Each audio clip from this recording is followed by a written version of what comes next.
cuando nosotros hablamos de segundos mensajeros es porque necesitamos que el cuerpo humano, las células del cuerpo humano estén interconectadas. Y para poder interconectarse necesitan poder comunicarse.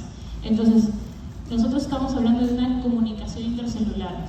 Y así como ustedes se pueden comunicar, las células también necesitan poder comunicarse, ¿sí? Porque si no, por ejemplo, un proceso alterado que puede estar pasando en el sistema nervioso central, el corazón no se entera, ¿no? ¿Cómo se entera? Mediante la información mediada por segundos mensajeros, ¿sí? Entonces, para que ustedes se puedan comunicar con alguien, ¿qué necesitan hacer? Saludar.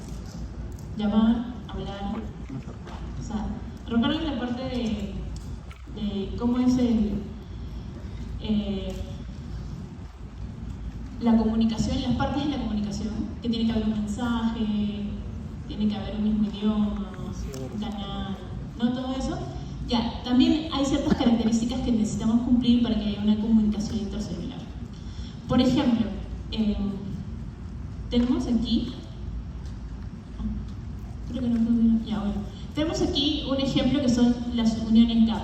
Las uniones gap son o gap junction como lo tienen ahí, son un tipo de unión intercelular, ¿no es cierto? En el cual una célula está al lado de otra y mediante unos poros que tienen estructuras proteicas que parecen canales, ¿ya? Que son las uniones gap, hay un flujo pasivo de iones. Entonces, ¿qué tipo de comunicación suele ser esta? Entre células contiguas, células que tienen que estar unas al lado del otro. No puede ser una célula que está en otro sistema, como el nervioso con el renal, por ejemplo.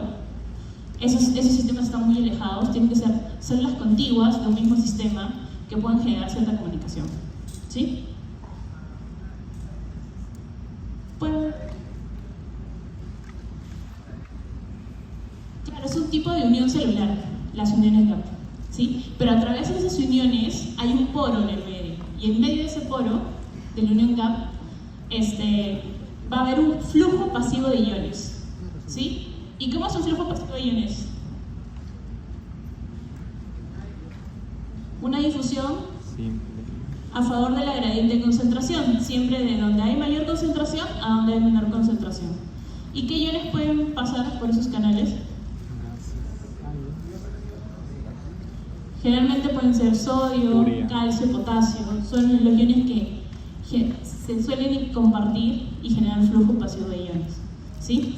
Bien, entonces el local o general suele ser local, ¿ya? Y depende de la anatomía específica. ¿Dónde solemos tener ese tipo de uniones gap? En la retina, por ejemplo.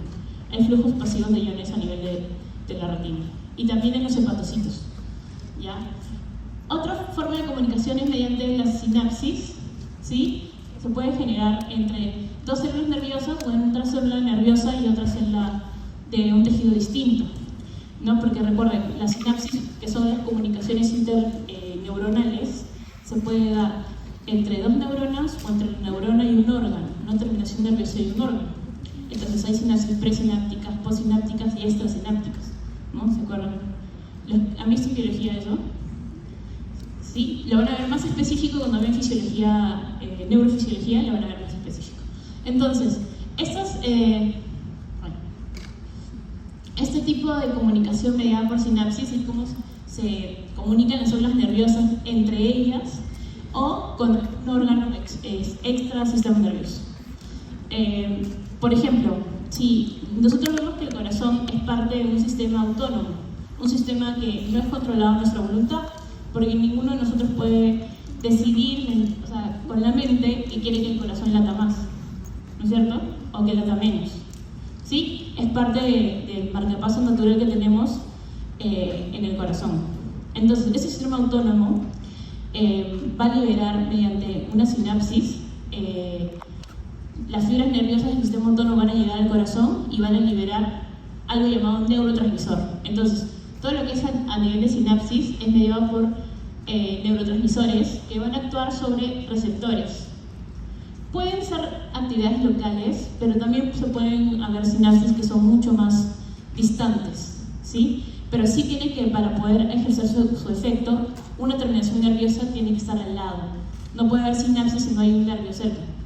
¿Sí? ¿Por qué? Porque a través de la fibra nerviosa van a viajar las vesículas que van a contener los neurotransmisores. Entonces, ven que aquí hay la sinapsis, tienen vesículas, y esas vesículas tienen que liberarse a la hendidura sináptica y ahí generar actividad con otro receptor. ¿Sí? Es otro tipo de comunicación celular. Seguimos avanzando y está la comunicación autocrina y paracrina, ¿no? Eso tiene que ver con cómo la célula se autorregula o regula a sus pares, ¿sí? Pero no es como las uniones GAP, que si bien la célula está al lado, la célula va a actuar a través de canales. No, estos van a secretar sustancias que van a actuar sobre receptores que están en el mismo tejido. Entonces, cuando actúan sobre el mismo tejido hablamos de autocrino, y cuando está en un tejido cercano es paracrino. Por ejemplo, la histamina en el tracto gastrointestinal, ya la secreción gástrica se puede ver estimulada por la histamina. Pero ¿quién secreta histamina? Las células enteroclorofil-like, ¿no es cierto? Entonces, esta histamina tiene una actividad de secretora paracrina. Hay hormonal también, mediada por quién, por la gastrina. Entonces, ¿pero cómo es hormonal entonces? Tiene que viajar la sustancia a través de un vaso sanguíneo.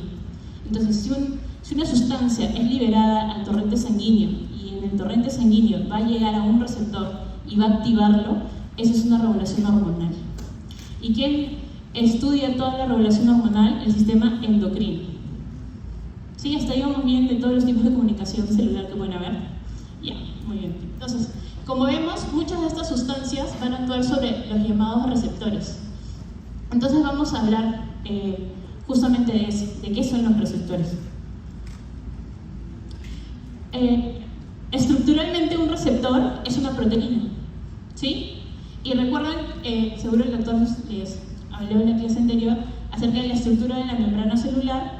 Tiene, así como tiene fosfolípidos, ¿no? Tiene colesterol estructuralmente, también tiene proteínas. Y esas proteínas cumplen algún tipo de función. En este caso, van a ser lo de transportadores a través de la membrana, o van a ser proteínas que al activarse van a activar vías de segundo mensajero. Esto de segundo mensajero no quiere decir que un segundo, un tercero, un cuarto, un quinto, un sexto mensajero. El término segundo mensajero se refiere a una gran cantidad de procesos intercelulares que son activados posterior de la activación del receptor. Entonces, la activación de su ligando con el receptor es el primer mensajero. Y el segundo mensajero viene a ser toda la vía de activación intercelular. ¿Sí? Ya. Entonces, estos receptores suelen ser proteínas, algunos transmembranas y otros receptores intracelulares, ya, de los cuales nosotros vamos a ver, por ejemplo, al receptor acoplado al canal iónico. ¿Qué quiere decir? Que esta proteína estructural tiene en el centro un canal por donde va a pasar un ion. ¿Qué ion? Puede ser sodio, puede ser calcio, generalmente, también hay de potasio, pero sodio y calcio son los más frecuentes. ¿Sí? Ya. Entonces, estos canales iónicos se pueden activar por un ligando o se pueden activar dependientes del voltaje eléctrico. El voltaje eléctrico puede hacer que se active este canal, o también un ligando, por ejemplo aquí, llega a la zona activa del receptor, apertura el receptor y puede entrar la molécula. ¿Sí? Bien. Luego tenemos los receptores acoplados a proteína G. Estos receptores acoplados a proteína G es una de las superfamilias de receptores que se utilizan mucho en varios procesos fisiológicos. Por ejemplo, todo el sistema nervioso autónomo simpático está regulado por vías de proteína G. ¿Qué proteína G? Las más usuales, ahora las vamos a ver. ¿Recuerdan la proteína G? ¿Sí? ¿Cuál es la estructura de una proteína G? Tiene 3 subunidades, ¿sí? Alfa, su unidad alfa, su unidad beta y su unidad gamma. Pero recuerden que la unidad alfa está sola, pero el complejo beta-gamma siempre está junto. Y cuando se disocia, es el alfa el que se separa cuando se activa y que se une cuando se inactiva. ¿Verdad? Yeah. Luego tenemos receptores de membrana enzimáticos, que lo que hace es que cuando viene su ligando lo activa, a través de la membrana activa procesos enzimáticos intracelulares que generalmente son de la vía de la tirosinquinasa, que la más frecuente es la de la hormona tiroidea. Entonces, cuando ven la parte del capítulo de endocrino, van a ver cómo la hormona tiroidea genera una múltiple de funciones intracelulares solamente con la activación de su receptor. Y finalmente, los receptores nucleares que no están aquí en la zona externa, sino que tienen que poder pasar la sustancia a través de la membrana. Y para que una sustancia atraviese la membrana con facilidad, ¿qué característica debería tener? ¿Ya? No puede ser una estructura muy grande porque no podría pasar entre los fosfolípidos, ¿no? ¿Qué más? Que no tenga carga, ¿ya? O sea, que esté en su forma no ionizada, o sea, esté en su forma neutra, ¿ya? ¿Y qué más? Y para ser neutro tiene que estar en su forma más lipofílica. Por ejemplo, los gases son muy lipofílicos. En la escala de liposolubilidad son muy lipofílicos. Entonces los gases difunden fácilmente a través de la membrana. Entonces tienen que ser sustancias lipofílicas. Un ejemplo de este tipo de sustancias es la vitamina D o las hormonas sexuales, ¿sí? Las hormonas sexuales pueden atravesar con facilidad las membranas porque su target de acción es un receptor nuclear. O sea, es un receptor que no está expuesto en la membrana, sino que está dentro de la célula. ¿Sí? Ya. Seguimos entonces. A ver, hablemos de los canales iónicos transmembrana. Su función es que cuando se necesita que pase un ion, pero en una forma específica, porque el paso del ion a través de la membrana va a generar algún tipo de respuesta celular, ¿ya? Y esa respuesta celular no la queremos que sea permanente, sino que sea activada por algún estímulo, ¿no? Que sea algo regulado. Entonces se crean estos canales activados por ligando, activados por voltaje.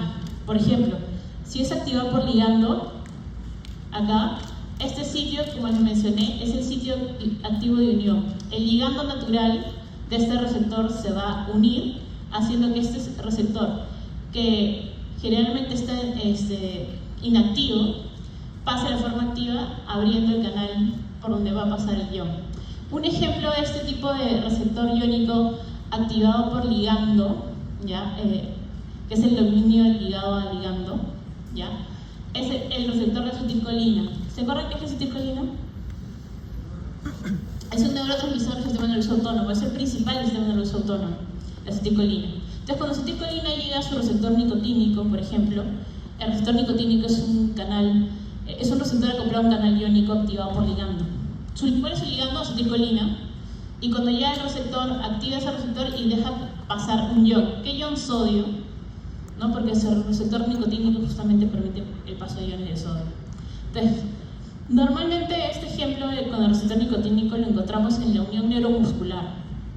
¿Qué es la unión neuromuscular? Es justamente el tejido de transición entre la terminación del nervio y el inicio de la formación del músculo. Entonces, el nervio estimula el músculo para que haya contracción muscular. Ese sería un nicotínico muscular, por ejemplo. ¿Ya? Entonces, este estímulo de activación de acetilcolina permite el paso de iones de sodio, haciendo que se genere la famosa despolarización, el inicio del potencial de acción que vamos a ver más adelante. Entonces, para eso sirve ese tipo de ligando. ¿Queremos que el músculo se contraiga todo el tiempo? No, solo cuando requeramos que ese músculo sea contraído.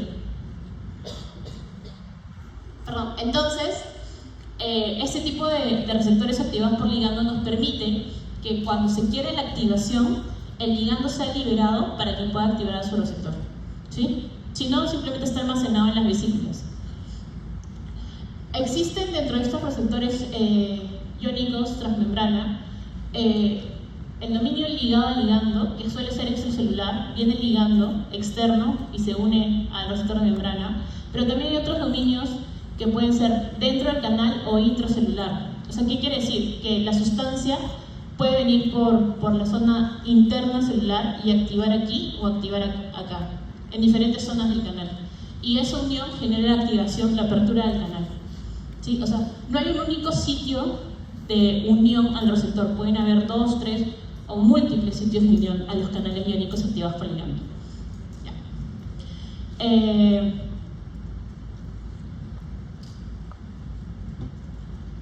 Este es otro ejemplo con el receptor nicotínico.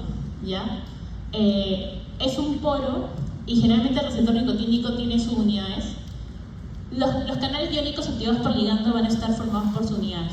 Otra vez que van a conocer va a ser el receptor GABA, ¿no? En el que el ion que pasa a través de ese canal es cloro.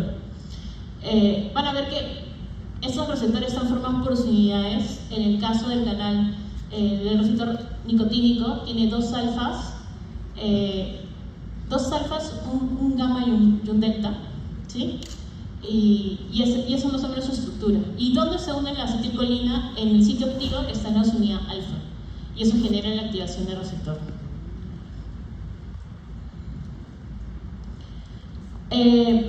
Como les estaba diciendo, los canales iónicos pueden estar en diferentes estados. Pueden estar en estados inactivos, pueden estar en estados activos abiertos, o pueden estar en estado resistentes o inactivados.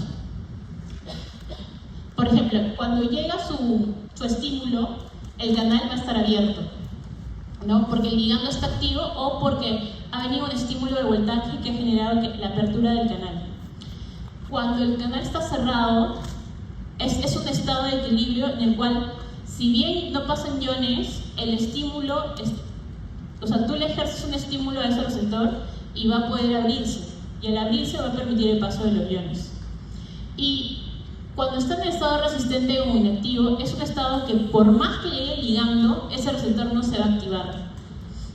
Generalmente esto se da en los potenciales de acción porque existe algo llamado periodo refractario, del que vamos a ver más adelante.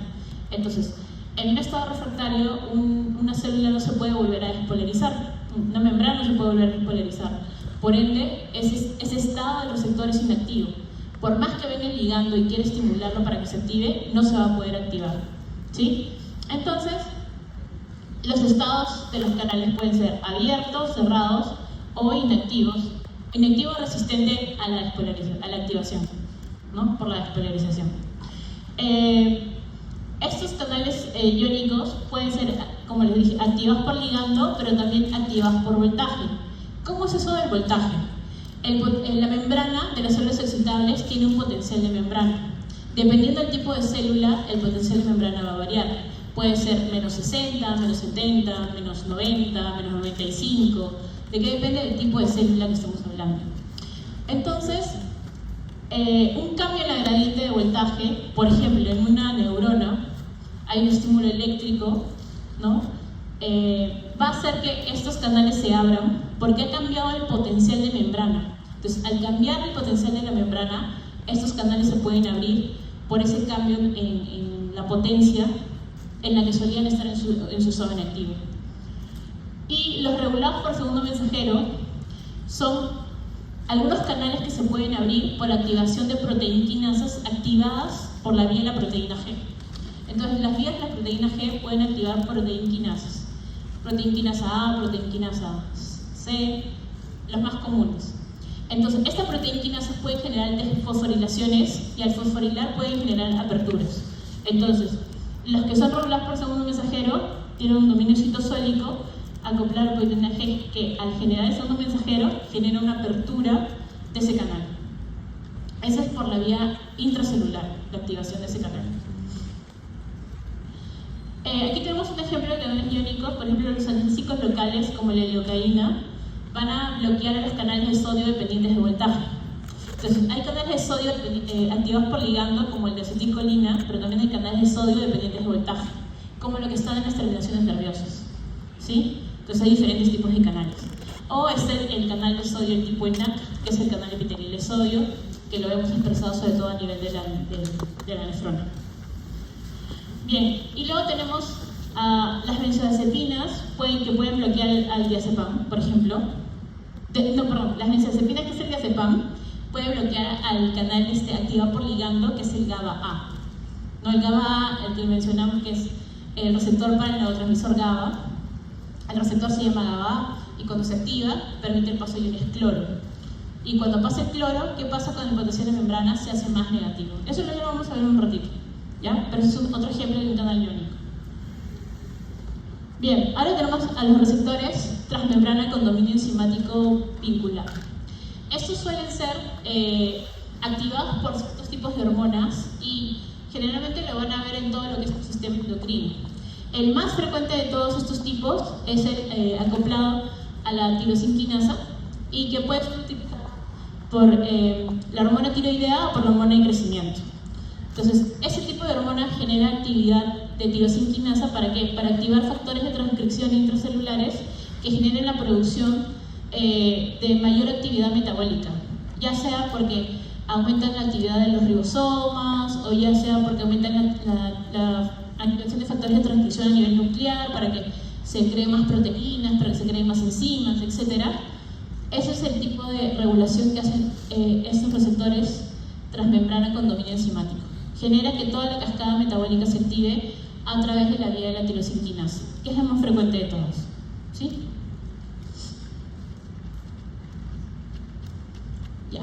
Y los receptores intracelulares. Habíamos estado comentando que para que una sustancia pueda atravesar libremente la membrana celular necesita ser tamaño pequeño y lo más liposoluble posible para que difundas con facilidad a través de la membrana. Una sustancia muy frecuente que hace esto es vitamina D. No, la vitamina D es una vitamina lipofílica que puede atravesar fácilmente la membrana. Bueno, aquí casi no llega ya. Entonces, esa sustancia tiene que poder pasar. ¿Qué otras sustancias pueden pasar? Hormonas, en este caso esteroideas, hormonas sexuales también pueden pasar libremente a través de la membrana y poder hacer acción a nivel nuclear. ¿Qué es lo que nuestras células guardan en el núcleo? ADN. ¿Y el ADN qué es? Ya no, pero el ADN ¿qué contiene? Nuestra información genética, o sea, nuestros genes. ¿Y para qué nos sirve un gen? ¿Para codificar proteínas? El gen es el que va a transcribir una proteína que va a tener algún tipo de función en nuestro cuerpo, ¿verdad? Y todas nuestras proteínas estructurales, por así decirlo, el recetario de todas las enzimas de nuestro cuerpo está guardado ahí en tu ADN. Entonces, cuando tú sueles activar receptores nucleares, lo que tú estás haciendo es activar factores de transcripción, ya sea activarlo en la mayoría de los casos o inactivarlo. ¿Y qué pueden hacer esos factores de transcripción? Bueno, pueden activar la formación de mediadores proinflamatorios o al contrario, pueden inhibirlo. Pueden activar la carga metabólica, ¿no? La actividad metabólica. Pueden activar la producción de enzimas o pueden activar la producción de proteínas estructurales. ¿Y para qué nos sirve esto? Por ejemplo, un tipo de receptor nuclear es el receptor de mineralocorticoide, ¿no? Para la aldosterona. ¿Sí? ¿Se acuerdan de la aldosterona? Entonces la aldosterona va a poder atravesar la membrana de la célula y va a llegar hasta el núcleo de la célula de la nefrona. Y ahí en ese receptor va a activar el receptor de mineralocorticoide y va a activar factores de transcripción. ¿Para qué? Para que se expresen proteínas. ¿Y qué van a hacer esas proteínas? Van a comenzar a generar la estructura, a expresarse como receptores a nivel de la membrana nuclear, de la membrana celular. ¿Para qué? Para que intercambie sodio por potasio, ¿no? Recuerden que la aldosterona regula la diuresis, ¿no? Genera la homeostasis de medio interno en la parte de la aldosterona, en la parte final del túbulo contorneado distal, ¿no es cierto? Ya. Entonces, esa es una de sus funciones. Entonces, generalmente, aquellas sustancias, hormonas, vitaminas, que tienen algún tipo de acción a nivel del núcleo, está muy relacionado a la activación de factores de transcripción. ¿Para qué? Para que se creen proteínas estructurales que se crean a partir de la actividad en los ácidos nucleicos, ¿sí? Por ejemplo, otro ejemplo sería, por ejemplo, en el uso de drogas, en la adicción hacia las drogas, hay factores genéticos, factores de transcripción que están asociados a la dependencia a las drogas, tanto a la cocaína como al alcohol. Ya, estos factores de transcripción se van a activar mediado por la acción de la droga. Entonces la droga va a poder hacer que se activen esos factores de transcripción que están ahí a nivel del núcleo para que se genere la dependencia a ese tipo de droga. ¿Sí? Es parte de todo el sistema de la adicción a las drogas. Entonces los factores de transcripción pueden cumplir diferentes tipos de efectos a nivel intracelular. ¿Ya? ¿Y cómo los activas? Mediante sustancias que pueden llegar hasta los receptores nucleares. ¿Sí? Ya.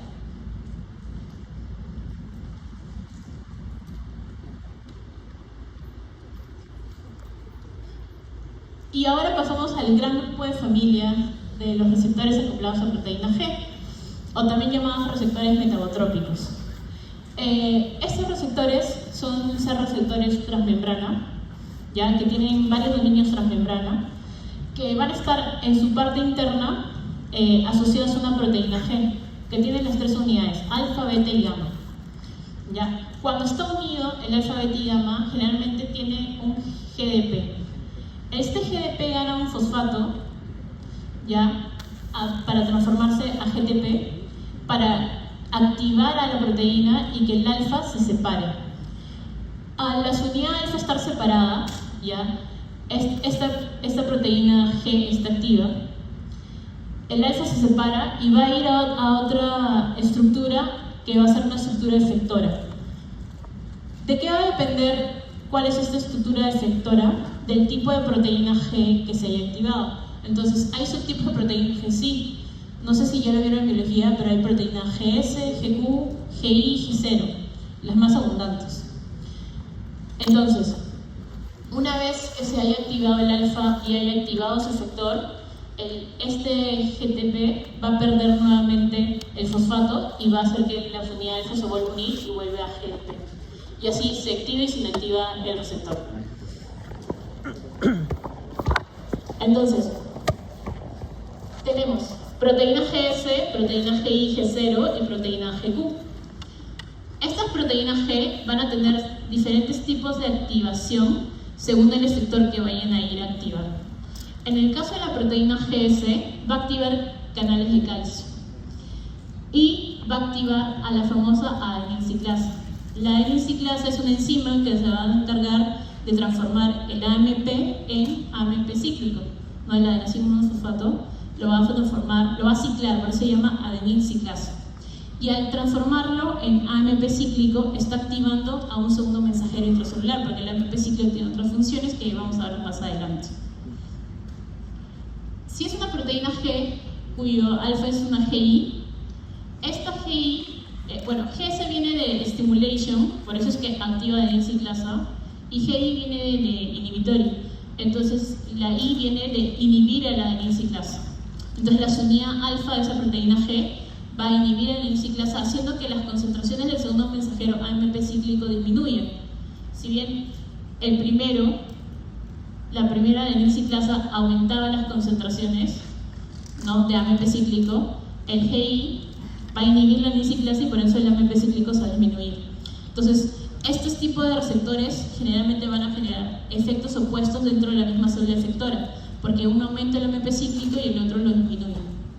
Adicionalmente a eso, la GI puede activar canales de potasio. Y cuando se complementa con una G0, va a poder inhibir los canales de calcio. ¿Sí? Entonces, aquí vamos a ver un detalle, porque en ese tipo de proteína GI G0, el alfa se encarga de inhibir la adenina ciclasa, pero el complejo beta-gamma tiene la otra función.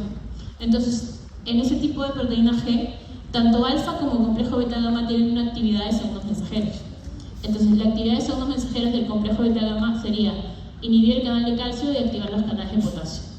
¿Y eso qué va a generar? Va a generar que haya hiperpolarización. Lo vamos a ver más adelante ya con un ejemplo, pero recuerden, cierra calcio y abre potasio.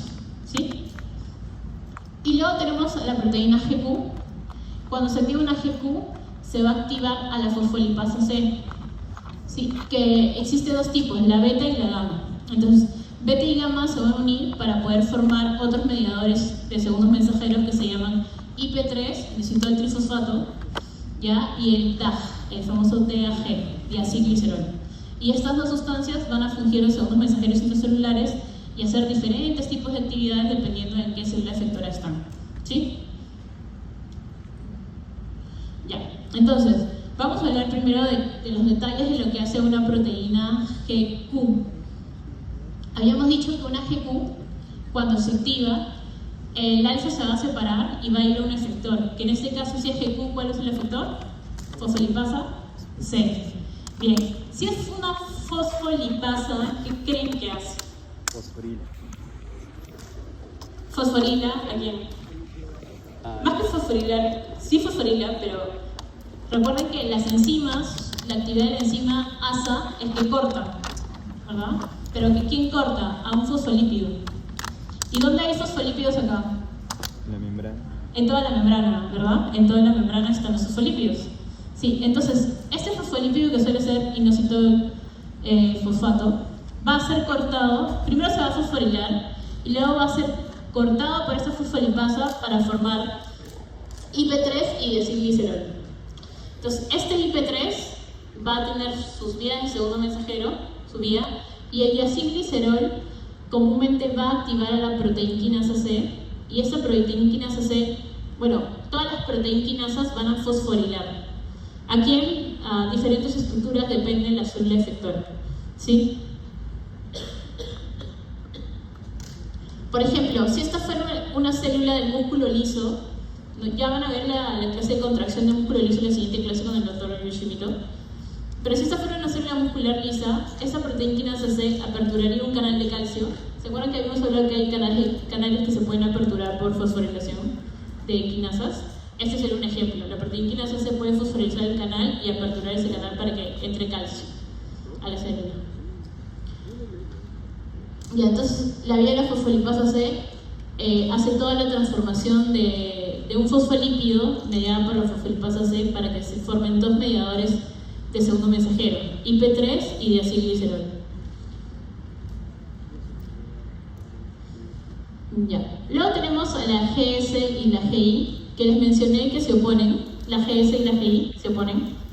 ¿Por qué? Porque mientras la GS estimula a la adenilciclasa, que es ese mediador, la GI la inhibe. Entonces, el estimula la GS, al activarla, hace que el AMP cíclico aumente sus concentraciones. Y el AMP cíclico, que es otro segundo mensajero intracelular, va a activar diferentes proteinquinasas. Una de las más conocidas es la proteinquinasa A, pero puede fosforilar diferentes tipos de proteinquinasas. No es la única la proteinquinasa A. También puede ser a la MLSK, a la quinasa de la cadena de gene-miosina también. Entonces, esta vía del AMP cíclico es cuando aumenta sus concentraciones. Pero ¿qué pasa? Que la GI va a inhibirla a la adenilciclasa. Entonces, al inhibirla, van a disminuir las concentraciones de AMP cíclico, y si esto disminuye, ya no hay activación de proteinquinasas, y por ende, esa activación enzimática va a disminuir. Entonces, generalmente en una misma célula efectora, GS y GI se oponen. Entonces, mientras GS puede generar contracción, GI va a generar relajación. Mientras GS genera lipólisis, GI inhibe lipólisis, ¿no? Mientras uno promueve glucólisis, la otra promueve gluconeogénesis. Entonces, están generando efectos opuestos a nivel de una misma célula efectora.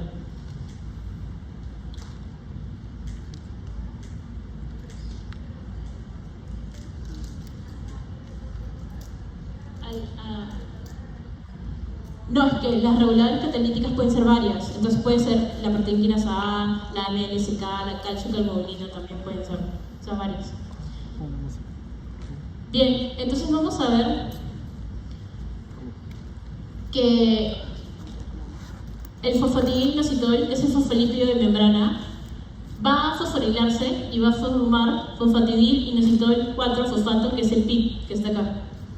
Y va a seguir fosforilándose, o sea, van a dar fosfatos. O sea, aquí tiene un fosfato, aquí gana otro fosfato, aquí gana otro fosfato. Y al ganar otro fosfato, forma el famoso PIP2, que es el fosfatidilinositol 4,5-bifosfato. Cuando está en esta parte de PIP2, ¿sí? Es que va a entrar a juego la fosfolipasa C. Entonces, fosfolipasa C, con sus dos isoformas, la fosfolipasa C beta y la fosfolipasa C gamma, ¿ya? Se van a encargar de fosforilar, o sea, cortar a este fosfolípido y van a formar a las dos sustancias mediadoras como segundos mensajeros. Inositol 1,4,5-trifosfato, que es el famoso IP3, o inositol trifosfato, a secas, y el diacilglicerol. Ahora, el inositol trifosfato formado, una vez va a fungir sus efectos de segundo mensajero, ¿sí? Pero una vez que haya actuado sobre su receptor, el IP3 puede regresar a formar el fosfatidilinositol, porque va a ir, estos fosfatos que ganó va a ir perdiendo, va a formar IP2, IP y luego inositol solo. y el diacilglicerol va a ir degradándose, formando citosina y fosfato de diacilglicerol, y cuando estos dos se unan van a volver a formar el fosfatidilglacitol. Y así se regulan el fosfolípido en la membrana y los segundos mensajeros no están activos todo el tiempo. Entonces, se forma IP3, se forma diacilglicerol, activan su proteína quinasa o activan su receptor, generan su actividad enzimática o de segundo mensajero y nuevamente se regulan para volver a formar un fosfolípido estructural en la membrana. Y así sucesivamente se van reciclando. Entonces, IP3 va a ir hacia su receptor, activarlo, y diacilglicerol va a ir hacia una proteína quinasa, en este caso la proteína quinasa C, a activar. Proteína quinasa C, nuevamente, puede fosforilar diferentes estructuras, generalmente canales iónicos. ¿Para qué? ¿Para que se aperturen o para que se cierren? Pueden ser las dos cosas.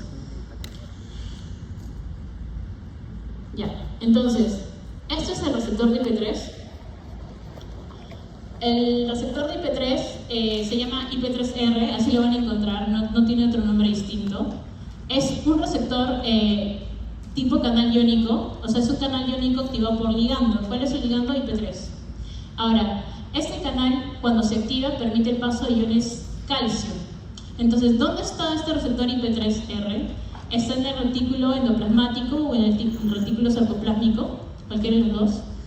Y el IP3 entonces se encarga de ir y como un ligando activar a su receptor, que es un receptor de calcio, un canal de calcio, y cuando se activa ese receptor abre el canal y el calcio que está contenido en el retículo sale hacia el citosol. Entonces, este tipo de mecanismo lo que hace es aumentar las concentraciones de calcio intracelular, pero porque el calcio sale de sus depósitos intracelulares hacia el citosol. ¿Para qué nos sirve? Para, por ejemplo, regular la contracción de ciertas células, como por ejemplo la contracción del músculo liso, que se genera justamente por la activación de ciertas proteínas GQ. Entonces la GQ, que media la formación IP3, al final genera mayor cantidad de calcio intracelular justamente por la activación del receptor IP3R. Entonces suelen ser activados por receptores acoplados a proteína G. ¿Sí? Aquí, antes de pasar, está el CERK, que también es otro canal de calcio, pero a diferencia del IP3R que saca, el CERK mete al retículo. Ya es otro tipo de canal de calcio. Y luego está el receptor RIR para calcio, que lo vamos a ver un poquito más adelante. Entonces, hablemos del AMP cíclico. El AMP cíclico se va a formar a partir de la actividad de la alinato ciclasa. Va a hacer que el AMP el ATP pase a alinato ciclasa para formar AMP cíclico.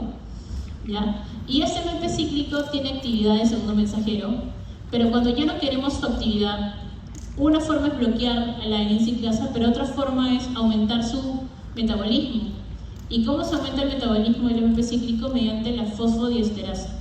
La fosfodiesterasa es la enzima encargada de degradar al AMP cíclico para que ya no haya actividad de segundo mensajero. Entonces, al final va a formar AMP, que en realidad es 5'-AMP, y esa es la forma inactiva del AMP cíclico. Entonces, AMP cíclico es segundo mensajero activo y 5'-AMP es inactivo. El AMP cíclico va a activar a proteínas quinasas que suelen estar inactivas, las va a fosforilar y las va a pasar a su forma activa.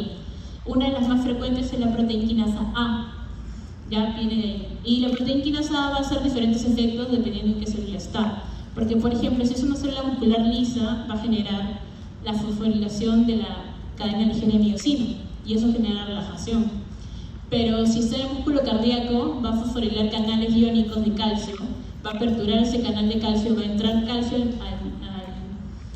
al miocardio, y al entrar calcio al miocardio genera la contracción cardíaca. Entonces, la actividad de la proteína quinasa de contraer o relajar, de proteína quinasa A, va a depender en qué célula muscular estamos.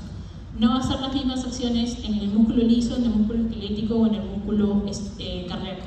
¿Sí? Va a variar su actividad.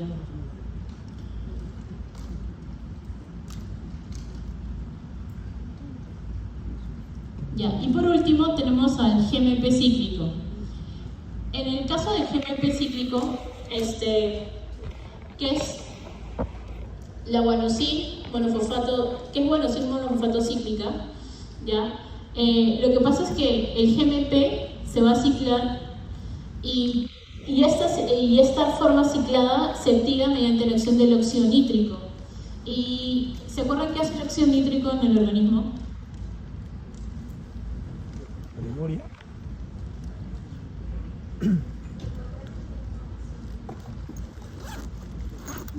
Más o menos. Con la memoria. El óxido nítrico es el principal vasodilatador del organismo. Ya el óxido nítrico se encarga, y nuevamente es gaseoso, entonces va a difundir libremente a través de las membranas. Generalmente el óxido nítrico se produce a nivel del endotelio. Ya cuando vean la actividad de la función del endotelio, que se ven en sus clases, van a ver mucha actividad del óxido nítrico. Entonces el óxido nítrico, mediante la vía del GMP cíclico, va a activar ciertas proteinquinasas. Una de las más frecuentes es la proteinquinasa G, y esa proteinquinasa G va a hacer unas acciones muy parecidas a la proteinquinasa A en el músculo liso para generar que haya vasodilatación, ¿no? Va a controlar la liberación de calcio y también va a controlar la actividad de la MLSK, la quinasa de cadena ligera de miocina. Y entonces este es otro segundo mensajero, que es menos común que el AMP cíclico, pero que de todas maneras tiene actividades fisiológicas para la regulación de la vasodilatación. Y entonces aquí tenemos una lista de proteinquinasas, ¿sí? Bueno, hay las que fosforilan a la serina, a los residuos de serina a nivel de las proteínas. Están las dependientes de calcio calmodulina. Más adelante vamos a hablar, pero el calcio es otro segundo mensajero intracelular que tiene una gran variedad de actividades. Por ejemplo, ya hemos visto ahorita que el calcio genera la contracción, ¿no? Que activas un canal del IP3R y sale calcio, pero también tienes el receptor de reanodina y tú lo activas y sale calcio, ¿ya? Pero el calcio también está en la vía de los factores de la coagulación. El calcio es necesario para activar los factores de coagulación. Si no tienes calcio, los factores de coagulación no se van a activar porque los factores tienen que estar en su forma inactiva, pasar a la forma activa, ¿sí? Y necesitas calcio. Entonces el calcio media también la meseta en la potencia de acción cardíaca. ¿Sí? Entonces, en diferentes procesos fisiológicos ustedes van a encontrar el calcio. El calcio también está en la liberación de la exocitosis de los vesículos de neurotransmisores. Entonces, el calcio se usa para muchas cosas. Por lo tanto, el calcio es considerado un segundo mensajero. Y estos procesos de actividad del calcio, algunos de estos, para poder regular otras proteínas, están mediadas por la calmodulina. Entonces, hay procesos dependientes de calmodulina donde, por ejemplo, está la activación de la quinasa de cadena ligera de miocina, la MLSK, de la que les estaba hablando hace rato. ¿Por qué es muy importante esto? Porque es la que va a regular la contracción del músculo liso, que es la clase que van a tener la siguiente semana. Y los procesos de calcio calmodulina pueden estar a nivel de músculo liso, músculo cardíaco, incluso a nivel de la liberación de ciertos neurotransmisores. Hay tres tipos de quinasas, quinasa 1, 2 y 3, más la que activa la MLSK. Luego tienen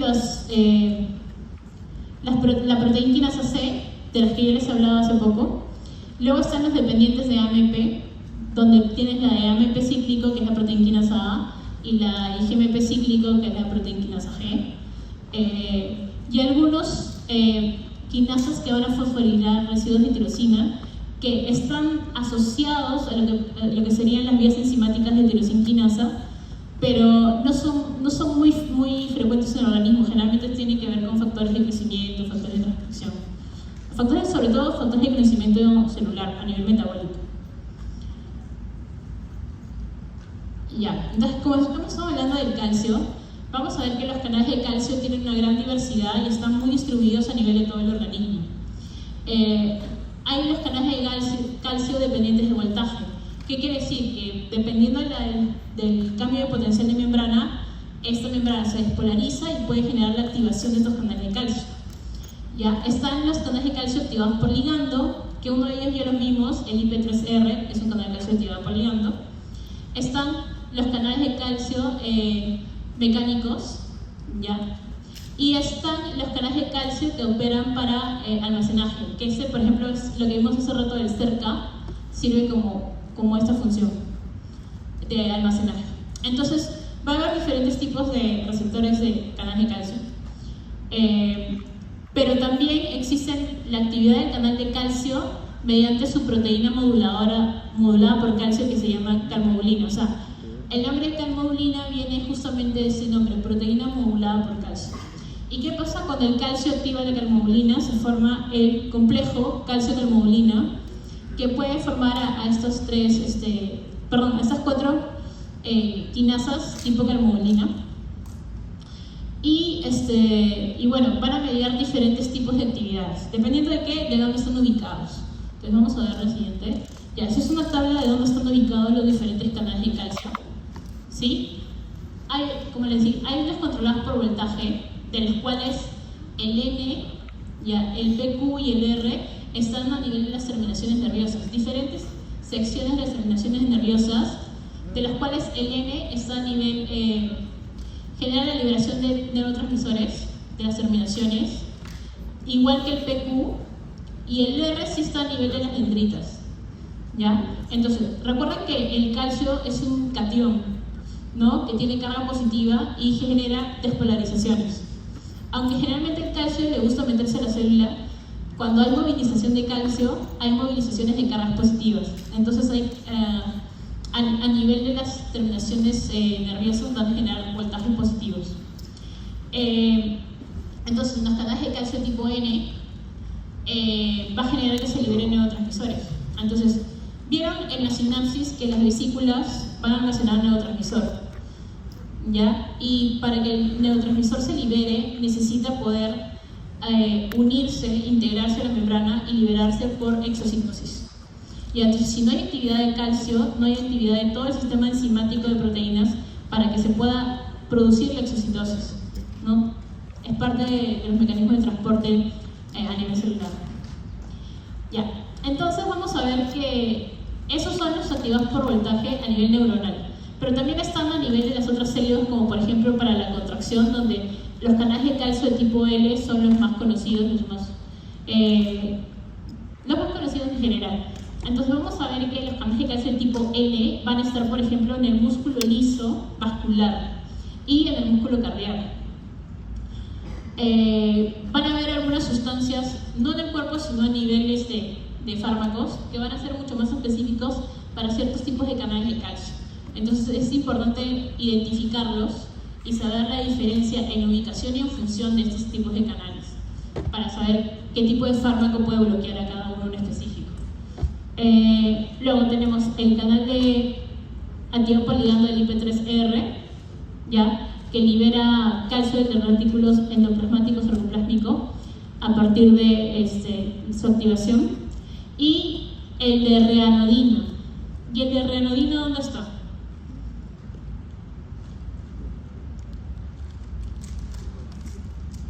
¿Dónde está el receptor de reanodina?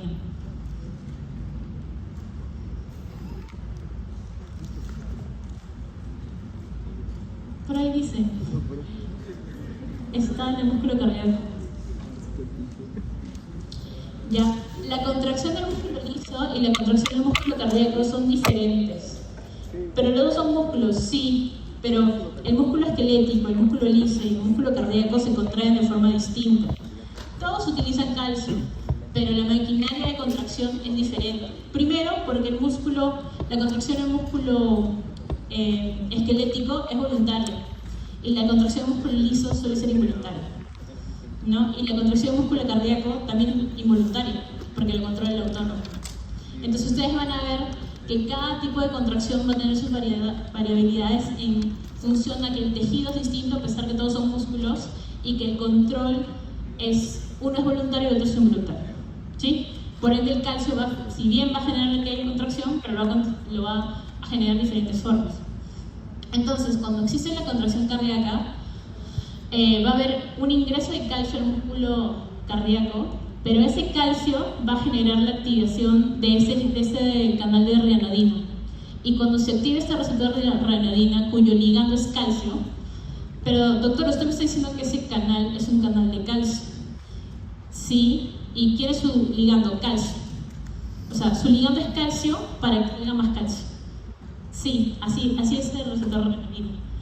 ¿Y por qué? Ese fenómeno en el corazón se llama sensibilización de calcio mediada por calcio. Sí, lo van a ver en la contracción cardíaca, pero es muy interesante porque calcio es el ligando y calcio es el ion que pasa a través del canal. Entonces, con un poquito de calcio de estímulo, este receptor genera la apertura de que haya salida de mucho calcio al retículo para que haya un gran aumento de calcio a nivel exponencial de forma que se genere la contracción cardíaca. Pero ya lo van a ver con mayor detalle y cuando vean contracción. Bien. Hasta ahí, todo bien. Ya reconocieron los receptores, ya conocieron los canales. A ver, vamos repasando un poquito porque vamos a tener tiempo, porque el potencial, el doctor sobre todo lo va a hacer en un repaso que se los va a dejar grabado, ¿ya? Entonces, les va a hacer ejercicios y todo, ¿ya? Entonces, repasemos. Para que una célula se comunique, ¿qué necesita? ¿Cómo? Mensajeros, ¿ya? Porque está llegando el mensaje para comunicar una célula a otra. ¿Qué? Ya una señal de activación del mensaje, una señal inicial de mensaje, ¿ya? Mediadores, receptores, que es el que va a recibir el mensaje, ¿ya? Y a través... Entonces, una célula le puede mandar el mensaje a otra de diferentes formas. La más frecuente es a través de las hormonas. Una hormona viaja por la sangre y va a llegar a su receptor y lo va a activar, ¿ya? Pero también se puede dar que una célula está al lado de otra y como ustedes no están sentados uno al lado de otro y están que conversan con el de al lado, ¿no? Eso sería como uniones gap, ¿no? Tienen que estar pegaditos para que puedan transmitirse el mensaje.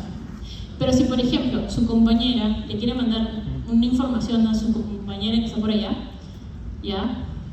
Ese sería endocrino, porque está muy lejos. Y necesitas, ¿qué? La sangre para que lleve el mensaje. ¿Sí? ¿Ya?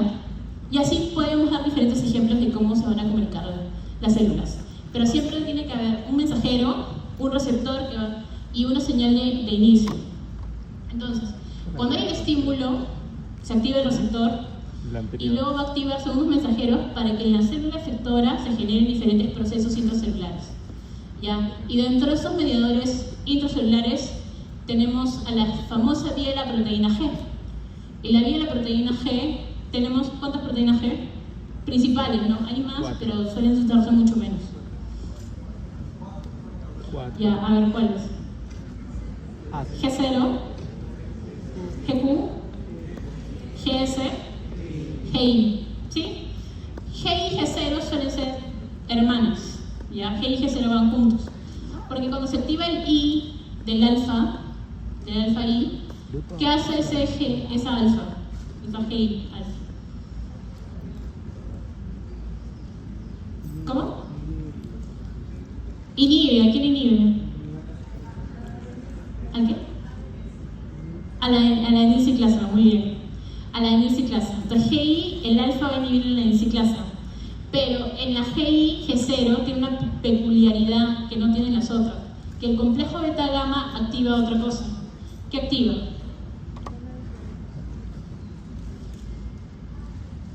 Activa a canales de potasio y cierra algo. ¿Qué cierra? Al calcio. ¿No? ¿Han visto ese juego de iones en que se abre se abre potasio y se cierra calcio? ¿Por qué? Porque son opuestos a nivel de iones. No, pero si los dos son positivos, sí, pero al calcio le gusta entrar y al potasio le gusta salir. Ah, son dos cosas distintas. Ya, entonces el flujo de los iones es muy importante. Y saber la carga de los iones también es importante. Por ejemplo, el sodio es positivo, ¿verdad? Pero tiene más 1 o más 2. 1. Más 1, ¿verdad? Entonces siempre es sodio más. No le pones el 1 porque se sobreentiende que es 1, ¿verdad? Pero el calcio... Más 2. Más 2. Entonces SA más 2. O más. Le puedes poner también. Entonces cuando ustedes hablen de iones, no se olviden de ponerle su carga. Ya, porque cuando ustedes ponen Na, así a secas, para cualquiera es sodio neutro, pero En el cuerpo no suele estar el sodio neutro, siempre suele estar cargado con el más. A no ser que esté acompañado de alguien más. Entonces, si está NaCl junto, ahí sí, pues no, el más y el menos se neutralizan con el Cl. ¿Ya? Entonces, estamos ahí proteína G y G0. Pero luego tenemos a la proteína G. La proteína G. Ya me dijeron G y G0. ¿Lo que más tenemos? GS, que se opone, es totalmente opuesto. ¿Por qué? No activa la GI, inhibe la enzima que activa la GI. Perdón, activa la enzima que activa la GI. ¿Qué enzima? ¿Me dijeron por acá? La adenilciclasa. ¿Sí? Entonces, GS activa la adenilciclasa y GI inhibe la adenilciclasa. Entonces, cuando la adenilciclasa se activa, ¿qué se va a formar? AMP cíclico. ¿Y el AMP cíclico quién va a activar? Proteinquinasas, de las cuales la más conocida que activa es la proteinquinasa A. ¿Sí? ¿Sí? Ya, esta primera fila le va a preguntar bastante. Entonces, eso tiene la GS. ¿Y la GQ? ¿Qué hace la GQ? ¿Cómo? Activa su efector. ¿Cuál es su efector? Fosfolipasa C. Ya. Y como es fosfolipasa, ¿qué va a hacer? Va a coger el fosfolípido que primero se va a ir fosforilando y luego cuando está en PIP2 lo corta a la mitad, formando dos mediadores de segundos mensajeros, que son diacilglicerol, el DAF, muy bien, y IP3, inositol trifosfato, o IP3. ¿Ya? ¿Y qué hace el diacilglicerol?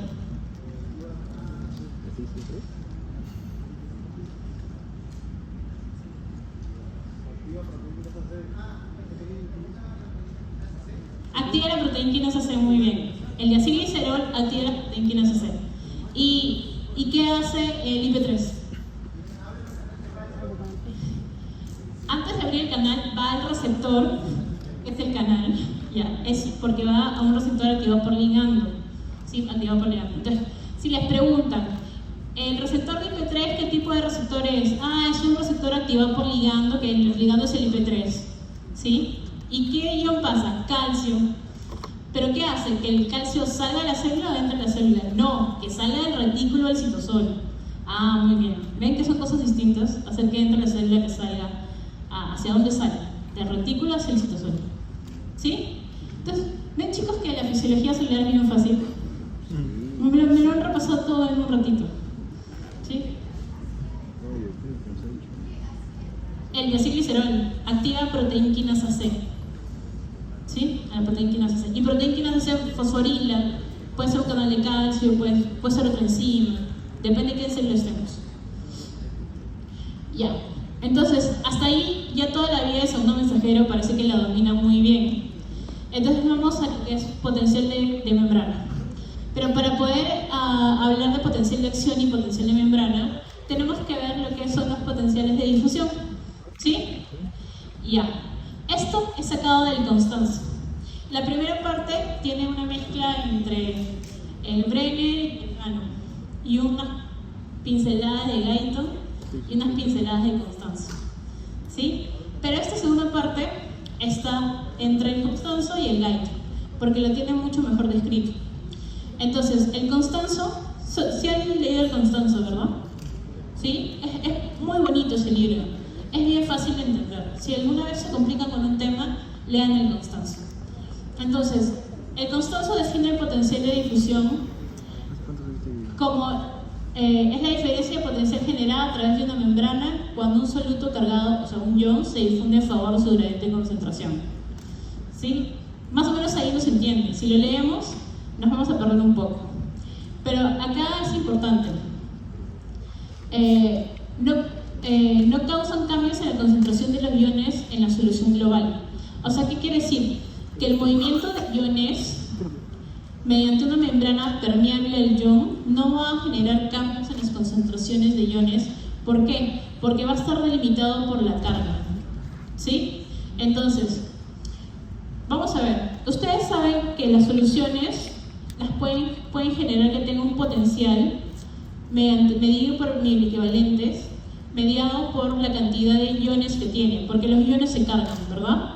Y estas soluciones, a mayor cantidad de iones de un tipo, va a tener una mayor gradiente de concentración, porque los iones viajan de donde hay mayor concentración a donde hay menor concentración. ¿No es cierto? ¿Sí? ¿Hasta ahí más bien?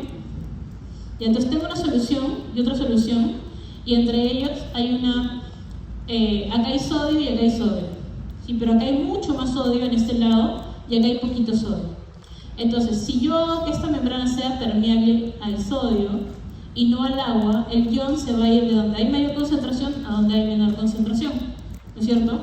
Para tratar de equiparar las concentraciones. Y entonces, ese flujo pasivo del ion se llama potencial de difusión. ¿Sí? Entonces, es la capacidad que tiene un ion de poder viajar hacia otro. Pero en algún momento, esta cantidad de iones, como está llevando carga, va a generar que a través de la membrana se junten las cargas. Entonces, ¿qué quiere decir? Que en un lugar no puede haber más iones positivos y negativos. Tienen que también mantener su equilibrio entre iones positivos y negativos. Por ejemplo, ustedes aprendieron que las proteínas tienen carga negativa, ¿no? Entonces, cuando tú le das carga negativa, se repele y tú no puedes llenarlo de carga negativa, negativa, negativa, porque lo va a repeler, va a limitar que pase. Entonces, cuando el sodio va a la gradiente de concentración a aumentar las cargas positivas en un lado, va a haber en un momento que le va a decir, por favor, para, porque ya tengo demasiado. ¿Sí? Entonces, el flujo para que pase de un lado a otro se llama potencial de difusión. Y el otro concepto, que es el potencial de equilibrio, es el potencial de difusión que equilibra exactamente la tendencia de difusión a favor de la diferencia de concentración. ¿Qué quiere decir? Que ya con esa cantidad de carga ya no va a querer seguir a mayor gradiente porque tiene mucha carga por ese lado y por eso ya no lo va a dejar fluir. Le va a decir, hasta aquí nomás porque ya tengo mucho. ¿Sí? Ya tengo mucha carga de tu ion. Yo tengo mucha carga positiva y yo tengo mucha carga negativa, dependiendo hacia dónde fluye el ion. ¿Sí? ¿Hasta ahí nos entendimos más o menos? Creo que con el ejemplo se entiende mucho mejor. Pero le estoy dejando toda la definición que dice Constanzo para que más o menos lo lean y tengan las características, pero el ejemplo lo explica mucho mejor. Ya, ese es el ejemplo. Dice, imaginemos que esta es una solución que tiene sodio y cloro y esta es otra solución que tiene sodio y cloro, pero aquí está mucho más concentrada que en esta de acá. Entonces quiere decir que aquí hay muchas más cargas positivas y negativas y acá hay menos cargas positivas y negativas.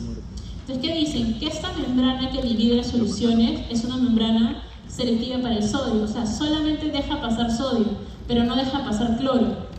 ¿Qué quiere decir? Que cuando las cargas positivas de sodio por gradiente de concentración se vayan hacia esta solución, van a aumentar las cargas positivas acá y acá van a quedarse las cargas negativas. ¿Sí? Aquí reducen las negativas, pero aquí se van a ir concentrando. Perdón, aquí reducen las positivas y se van a ir concentrando las negativas porque el cloro no puede fluir. Entonces, si aquí tengo 50 positivo y aquí tengo, 50 negativo y aquí tengo 10 negativo, siempre van a ser 50-10. Eso no va a variar. ¿Qué puede variar? El sodio. Si aquí había 50 y aquí había 10, estas 50 se van a ir yendo para acá. Entonces, al irse por gradiente de concentración hacia el lado donde hay menos carga de sodio, en algún momento aquí va a haber mucho más positivo de lo que puede haber porque el negativo se está manteniendo acá. Entonces, cuando el equilibrio iónico, no de gradiente de concentración, ya evite que se sigan pasando los iones positivos porque tiene mucha carga positiva acá, es que va a entrar en su equilibrio químico. ¿Sí? A eso se llama potencial de difusión o gradiente de equilibrio químico. ¿Sí? ¿Hasta ahí más bien? ¿Sí? ¿Sí? ¿Todos bien?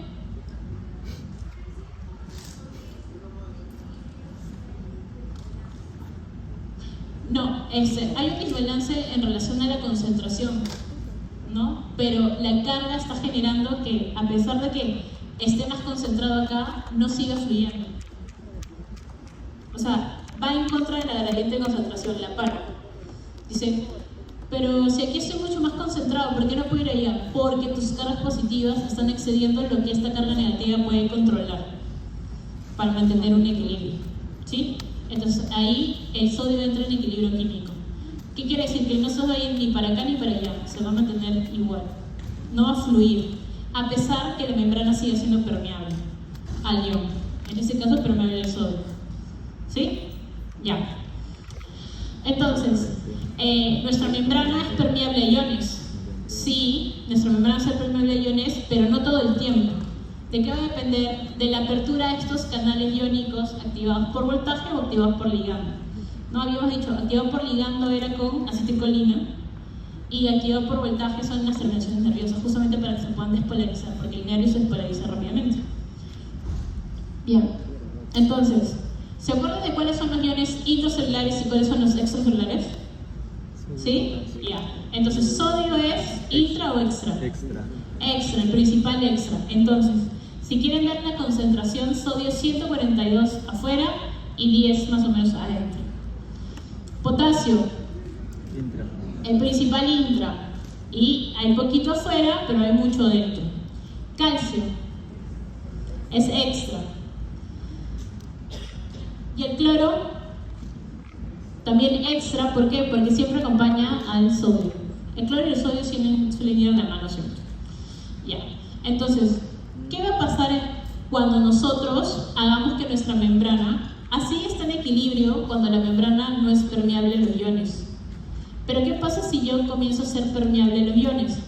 Nuestro ion va a querer ir siempre a donde hay menor concentración, de donde hay mayor hacia donde hay menor, ¿verdad? Sí, entonces, si yo hago permeable al sodio, aperturar un canal de sodio, ¿a dónde se va a ir? Va a ir del extra al intra, ¿no es cierto? Entonces, cuando tú aperturas un canal de sodio, del extra hacia el intra, va a hacer que los iones positivos se metan a la célula, haciendo que el voltaje adentro de la célula se haga cada vez más positivo, porque se está metiendo los iones sodio. Ya. En cambio, si yo abro un canal de potasio, ¿ya? ¿Hacia dónde se va a ir? Está adentro, entonces si yo le abro la puerta, va a querer salir. ¿Ya? Pero si yo estoy haciendo que el potasio se vaya hacia afuera, ¿adentro estoy ganando carga positiva o la estoy perdiendo? Positiva. La pierdo, o sea, se vuelve menos negativo. Entonces mi potencial se vuelve cada vez negativo. Entonces, apertura de potasio generalmente hace más negativo mi potencial de membrana. Y cuando yo aperturo calcio, si está mucho más almacenado afuera, cuando yo abro un canal de calcio, ¿a dónde se va a ir? Adentro. Es diferente cuando yo estoy en el retículo donde está el almacén. Si yo abro el almacén, va a salir del almacén al citosol, no afuera de la célula, al citosol, ¿ya? Y el cloro, cuando abro un canal de cloro, por ejemplo un GABA, abro el canal, se mete, ¿verdad? Porque adentro no hay tanto cloro, el cloro está afuera, entonces se va a querer meter en la célula. Y se están metiendo iones negativos, entonces comienza a ver la membrana cada vez más negativa, su potencial. ¿Sí? Ya, entonces ya hemos analizado esos iones y ya sabemos cómo van a ver el flujo, ya sea el influjo o el flujo de iones. Y con eso vamos a ver lo siguiente, que es la ecuación de Nernst.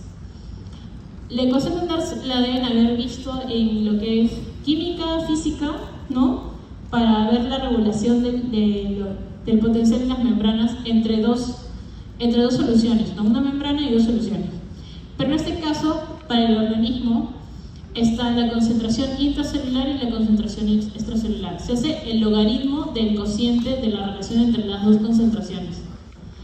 ¿Y qué calcula la ecuación de Nernst? El potencial de equilibrio medido en milivoltios para el ion dado. O sea, si es sodio, para el potasio, para el calcio. Luego, menos 2,3 RT sobre F, quitando la Z del lado, porque la Z es la carga del ion, va a ser una constante que va a tener la ecuación de Nernst. Cuando el cuerpo se encuentra a 37 grados centígrados, se dice que la constante es 60 milivoltios. Para algunas literaturas, en este caso para el Constanzo, lo está considerando 60, pero si ustedes revisan el Guyton, les va a decir 61, que la constante es 61. Entonces, les he traído las dos versiones, pero el doctor Yoshimoto me indicó que trabajemos con 60 porque todos sus ejercicios están dados para calcularlos con 60. ¿Ya? Porque clásicamente ha sido 60 siempre. ¿Ya? Entonces tengan en cuenta eso. Entonces, dependiendo de qué literatura revisen, la variante de la ecuación de Nernst puede ser 60 o 61. Les he traído las dos para que comparen, pero cuando hagan los ejercicios del doctor Yoshimoto, con 60. ¿Sí? Ya. Entonces, la carga del ion, si es sodio es más 1, si es calcio es más 2, si es cloro es menos 1. Entonces, el más menos va a depender de la carga del ion. Ya. Y la concentración, si bien aquí dice milimoles litro, como se van a anular entre los dos, no importa si lo hacen con miliequivalentes, igual les va a salir. ¿Ya? Ya, entonces, si ustedes reemplazan para cada ion según las concentraciones que hemos visto en la diapositiva previa de miliequivalente, K, intra, extra y todo, que es parte de los ejercicios que seguro el doctor nos va a hacer realizar, si lo calculan con 60, para el potencial de equilibrio en reposo del sodio es más 65, pero con 61 es más 61. Para el calcio es más 120 y con 61 124. Para el potasio menos 95 y para el 61 menos 94. Y para el cloro menos 90 y menos 81. ¿Sí? Estos valores son con 60 y con 61. ¿Y a qué nos dice eso? Que para que un ion deje de fluir de un lado a otro, tiene que llegar a ese potencial de membrana. Por ejemplo, para que el sodio que se mete en la célula deje de meterse, el potencial de membrana debería ser hasta más 65. Es bastante alto. Nunca se llega tan alto, ¿verdad? Se llega hasta más 30 más o menos. Pero ya cuando se está acercando a 0, entre 0 y 30, los canales de sodio se van cerrando, porque está llegando a su equilibrio. Lo mismo pasa con el potasio. El potasio, cuando se abre el canal de potasio, el potasio quiere meterse. No, perdón, quiere salir. Y va a salir hasta que el potencial esté en menos 95. Entonces, porque recuerden que el potasio hace que el potencial de membrana sea más negativo. Entonces va a salir hasta que llegue hasta menos 95. Y lo mismo va a pasar con el cloro, pero el cloro, recuerden, el cloro sí entra. Entonces va a entrar hasta que esté en menos 90. Cuando llegue a menos 90 ya no entra más cloro. ¿Sí? Y así más o menos es como van a fluir cada uno de los iones. Entonces, ¿cuál de estos tiene la mayor variabilidad? El calcio. Porque el calcio puede llegar... ¿Cuál es el potencial de membrana normal? Menos 90, menos 70, dependiendo del tipo de célula, menos 90, menos 70. Entonces, fíjense que el calcio puede llegar hasta más 20. Entonces, el calcio puede entrar a una célula hasta llegar hasta más 20. Y ahí recién el calcio dejaría de entrar. Entonces, la permeabilidad del calcio y el potasio suelen ser altos. Por esas mismas situaciones. Ya, entonces vamos a ver que dependiendo del tipo de célula,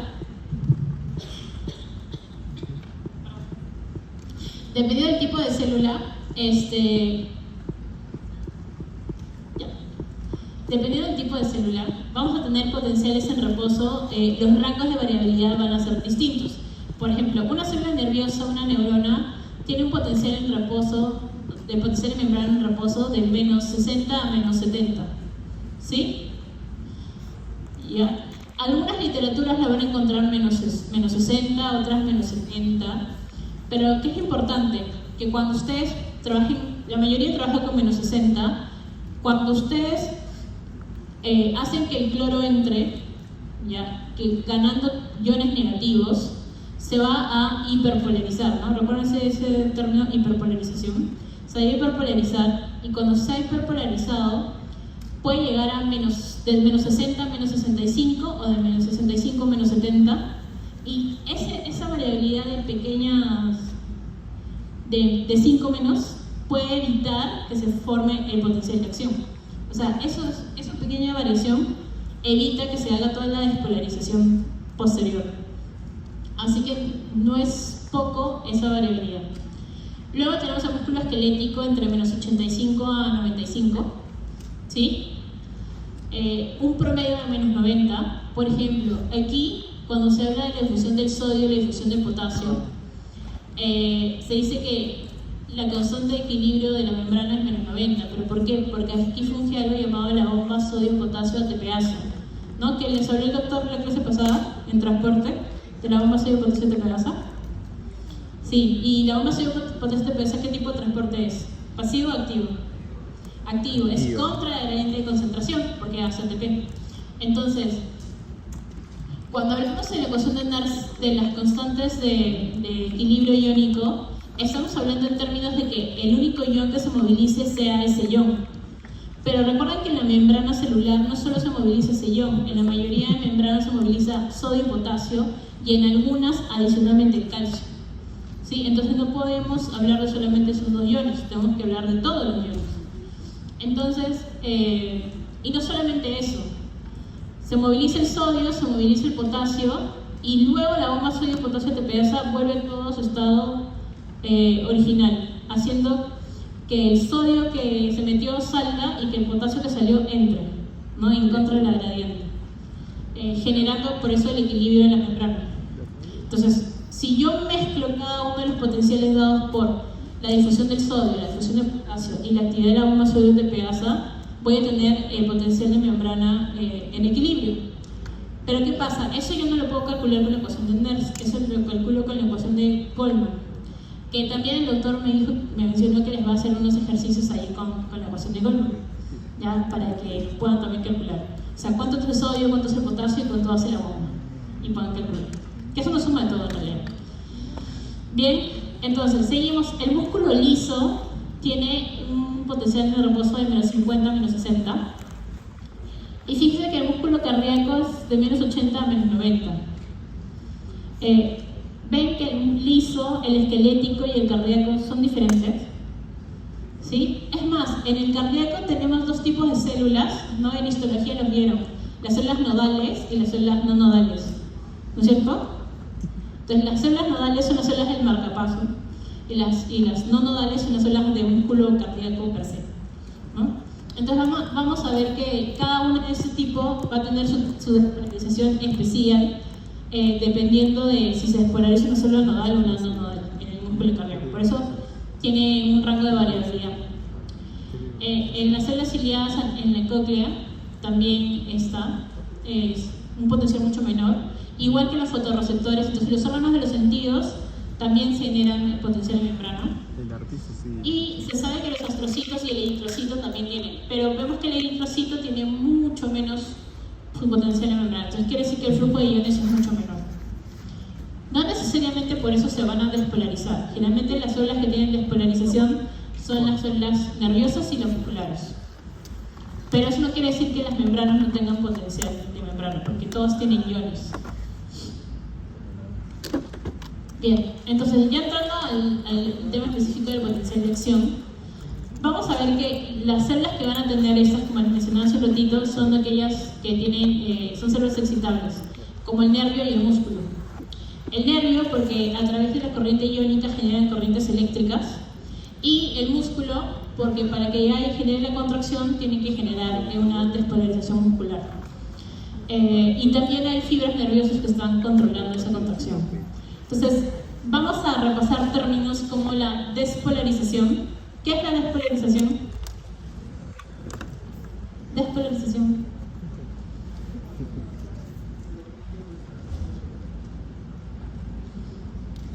Cuando hay un aumento de cargas positivas en el potencial de membrana, haciendo que se vuelva cada vez menos negativo o más positivo, como quieran decirlo. Eso se genera despolarización. Hay un aumento de las cargas positivas dentro de la célula, generando que el potencial de membrana sea cada vez menos negativo o más positivo. ¿Sí? ¿Qué ion es el que generalmente genera la despolarización? El sodio. Entonces, si este fuera una neurona, ¿sí? Va a haber una apertura de los canales de sodio y dependientes de voltaje, haciendo que se despolarice y entre el sodio. Al despolarizarse y pasar el umbral, se genera el potencial de acción. ¿Por qué? Porque el potencial de acción, ¿qué cosa es? Un fenómeno llamado de todo o nada. ¿Sí? Es un fenómeno de todo o nada. Cuando recibo el estímulo suficiente para completar la acción y pasar un umbral, se genera todo el efecto. Pero ¿qué pasaría? bueno, eso lo vamos a ver después, ¿no? ¿Qué pasa cuando no tengo estímulos suficientes para pasar el umbral? Bueno, en este caso se despolariza porque pasa el umbral iniciando el potencial de acción. Cuando hay un exceso, ahí hay una sobreexcitación, pero luego se genera la repolarización. ¿Y qué es la repolarización?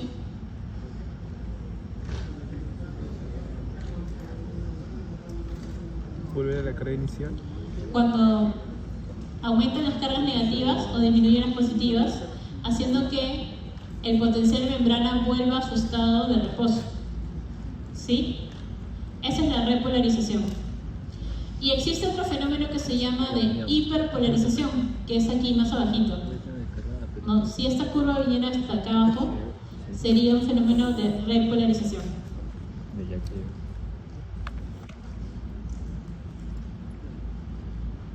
¿Qué es el de repolarización? Perdón, de hiperpolarización, perdón. Hiperpolarización. Si esta curva que se está repolarizando viniera por acá más abajo y se quedara aquí abajo, sería hiperpolarización. ¿Qué es?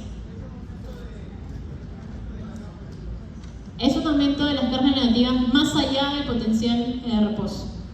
¿Sí? Entonces, generalmente cuando una fibra está hiperpolarizada, repolarizarla es mucho más difícil, porque si de aquí a aquí yo te necesitabas 70 más, si aquí está menos 5, necesito el 70 más, se va a quedar acá y no va a poder pasar el umbral. ¿Sí? Entonces, ese cambio en pequeños milivoltios, haciéndolo más negativo, genera que haya un efecto de evitar el potencial de acción. Luego, las corrientes de entrada se refiere a los iones que ingresan a la célula, que serían calcio y sodio, ¿no? Calcio y sodio entran en la célula. Y las corrientes de salida serían el potasio, que le gusta salir. ¿No? Generalmente las corrientes de salida son de potasio. Y luego hablamos del periodo refractario, tanto absoluto como relativo, que son lo que les mencionaba. Cuando una célula se despolariza, no se va a poder volver a despolarizar a no ser que vuelva a su estado de reposo. ¿Por qué? Porque cuando se despolariza, el receptor, el canal iónico, va a pasar de su forma inactiva a su forma activa. Por eso se está despolarizando. Pero cuando termina de despolarizarse, el receptor que está activo pasa al estado inactivo de resistencia. ¿Sí? ¿Se acuerdan? Que habíamos hablado de los estados de los canales. Entonces, por más que yo lo quiera dejar abierto, no va a poder. ¿Por qué? Porque el potencial de membrana está muy alto. Necesita volver a bajar al estado de reposo para recién poder estar en su estado, para que nuevamente pueda ser despolarizado. ¿Sí? Entonces, ¿está cerrado, está abierto o está inactivo el canal? Entonces, normalmente en reposo está cerrado, pero se puede activar. Cuando se activa se despolariza y aquí se va a cerrar, pero se va a inactivar. Al inactivarse no se puede seguir despolarizando porque el potencial de membrana no se lo permite. ¿Y cuándo se vuelve a abrir? Cuando se repolariza, ahí recién se vuelve a abrir. Y bien, entonces el periodo refractario absoluto es el estado en el cual una membrana no se puede volver a despolarizar porque no va a haber respuesta a través de los canales. Y el relativo es en el que teóricamente el canal está hábil a poder transportar iones, pero como todavía no se ha terminado de repolarizar, la gradiente de concentración no permite que haya otra despolarización. Ese es el relativo. El absoluto es que definitivamente no va a haber, y el otro es que pudiendo haber una despolarización no la hay porque el potencial membrana no lo permite. ¿Sí? Porque el canal se responde, pero el potencial no, gracias a las gradientes de equilibrio iónico. Ya, entonces, la mayoría de flujos iónicos se dan con el sodio y el potasio, principalmente. Y por ahí en algunos interviene el calcio, como por ejemplo en la contracción cardíaca, ¿no? Pero ya cuando ven contracción paso por paso ya van a ver cada una de las fases de esta contracción, de esta despolarización. Entonces vamos a ver que normalmente, en este caso que sería una célula de menos 70, sería una célula nerviosa, ¿sí? Entonces una célula nerviosa tiene conductancia al sodio y al potasio.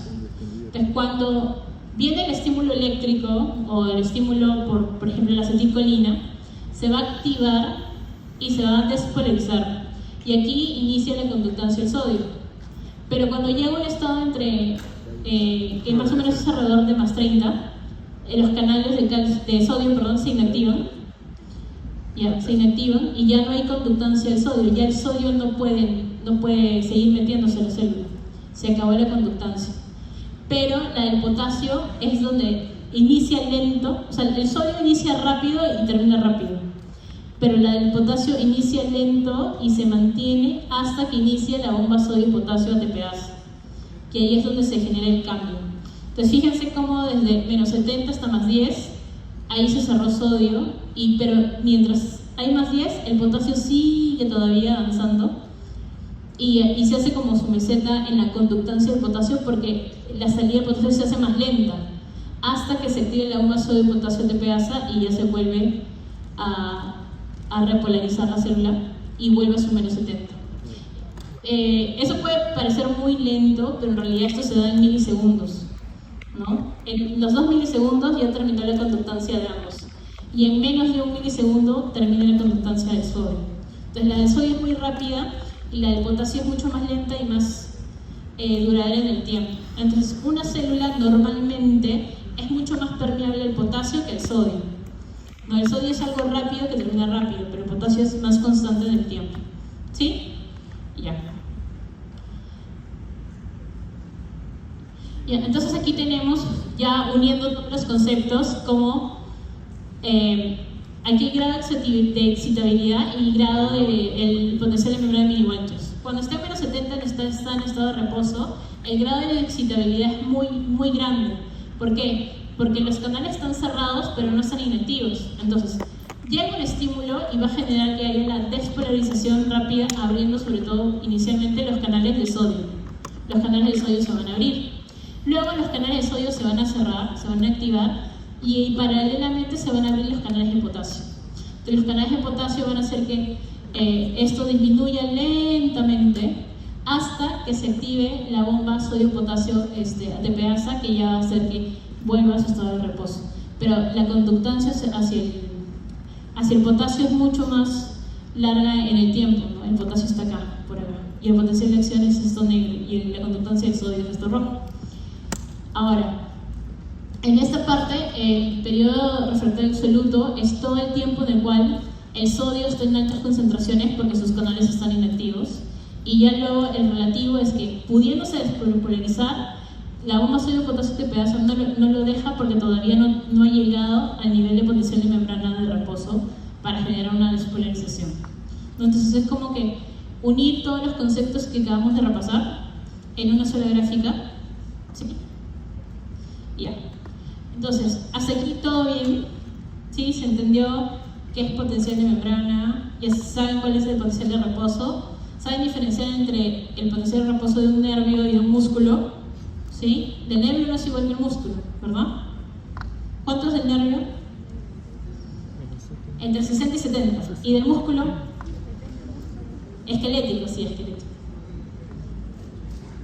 ¿85? A 95, ¿ya? Sí, más o menos. ¿Sí? Y el liso es mucho menos, ¿verdad? Y el cardíaco mayor. ¿Sí?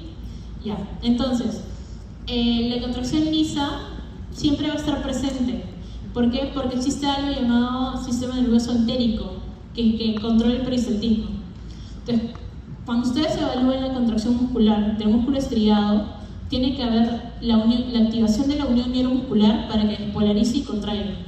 Pero cuando ustedes están en el músculo liso, siempre hay una contracción basal, y cuando ustedes estimulan, aumenta la contracción, y cuando ustedes bloquean, disminuye la contracción.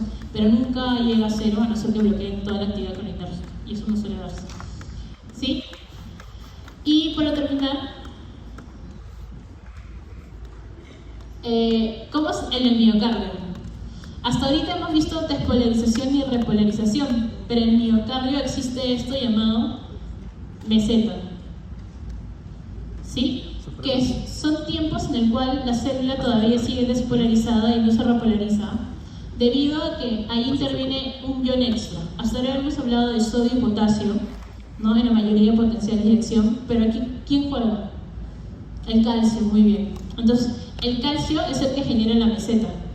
¿Por qué? Porque el potasio está...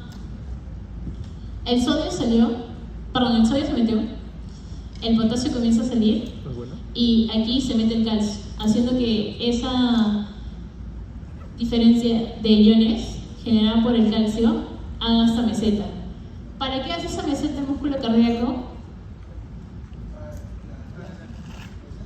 Para generar la contracción muscular y poder hacer que la diástole sea mucho más lenta, ¿sí? Debido a que la diástole, bueno, eso ya no era la parte de fisiología cardíaca, ¿no?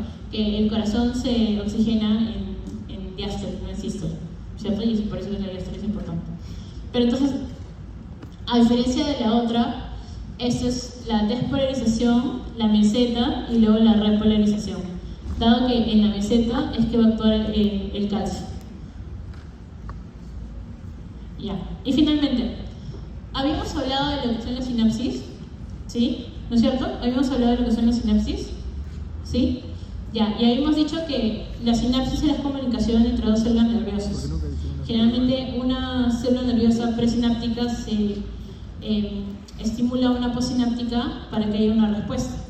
Pero una sola sinapsis excitatoria, no sé, glutamato por ejemplo, el principio neurotransmisor excitatorio, no va a generar que haya una despolarización, un potencial de acción. Se necesita más de una sinapsis. Aproximadamente serán unas 14 sinapsis para generar un potencial de acción. Porque, ¿qué pasa si, por ejemplo, aquí en el caso A hay un pequeño estímulo que hizo que vaya de menos 70 a menos 60 casi? ¿Eso será suficiente para generar un potencial de acción? No. Luego aquí uno ve, se va sumando un segundo estímulo y hace que sea mayor, ¿no? Ya de menos 60 se pasa a menos 55, ¿no?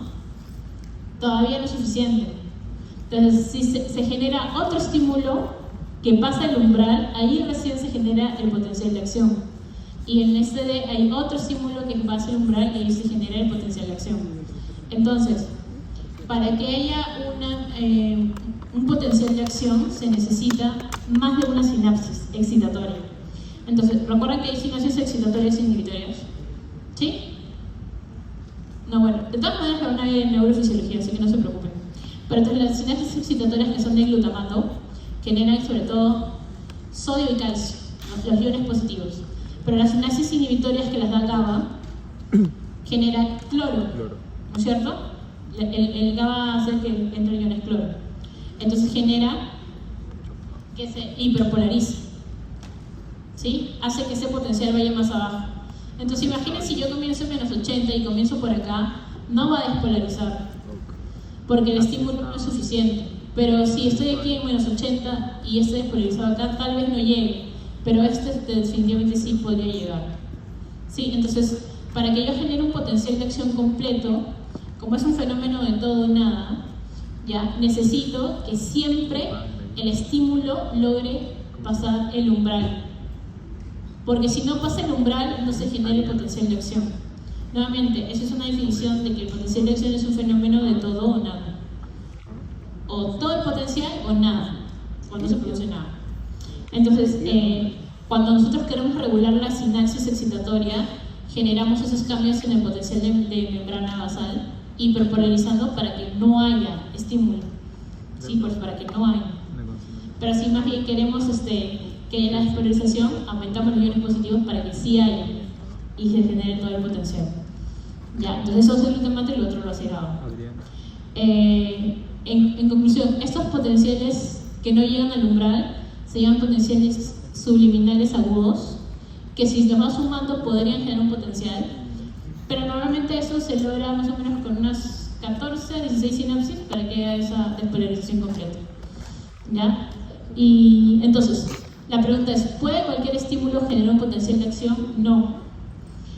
¿Qué se necesita para generar un potencial de acción? Que el estímulo sea suficiente para pasar el umbral de la membrana de la célula excitada. ¿Sí? Ya. ¿Hasta aquí todo bien? ¿Se entendió? ¿Sí? Fácil, ¿verdad? Súper fácil. Hacer fisiología celular, súper fácil. Ya, solamente le falta la contracción, que es la siguiente clase, que ya les va a hacer el doctor. Alberto Llavero. Y los ejercicios de la guía del doctor que se les va a dejar grabado. Ya, y creo que... Sí, eso sería todo.